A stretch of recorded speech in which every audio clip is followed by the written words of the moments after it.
Convicted killer Markeith Loyd was back in court today ahead of his upcoming trial for the murder of Orlando Police Lieutenant Deborah Clayton.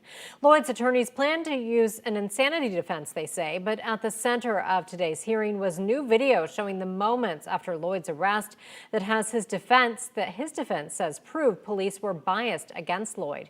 News 6's Nadine Yanis has the latest.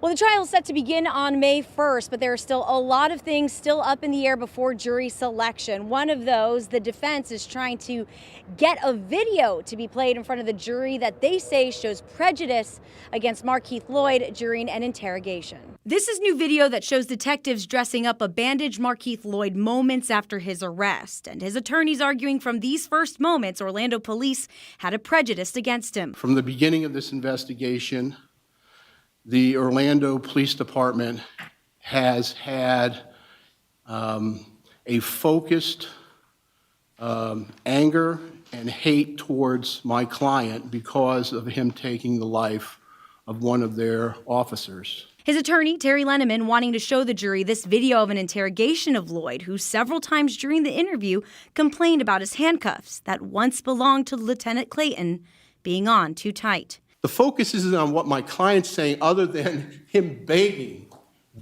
these officers for over an hour and a half for help and being ignored completely by them and mocked and laughed and other things. The defense saying the detectives in this interview didn't even look at the possibility that Lieutenant Clayton could have fired her weapon first. It's looking like at trial they could insinuate Loyd shot her in self-defense. That there was never any look at all of the actions and activities of Clayton and how she handled this event. The state filed a motion saying they don't think this video is relevant, but they didn't get to arguments today. The judge decided to wait to make a decision on Tuesday. So the defense is also planning to plead insanity in this case. We're going to talk more about that argument in my story coming up at 6 o'clock. Until then, we're at the Orange County Courthouse. I'm Nadine Yanis, getting results, News 6.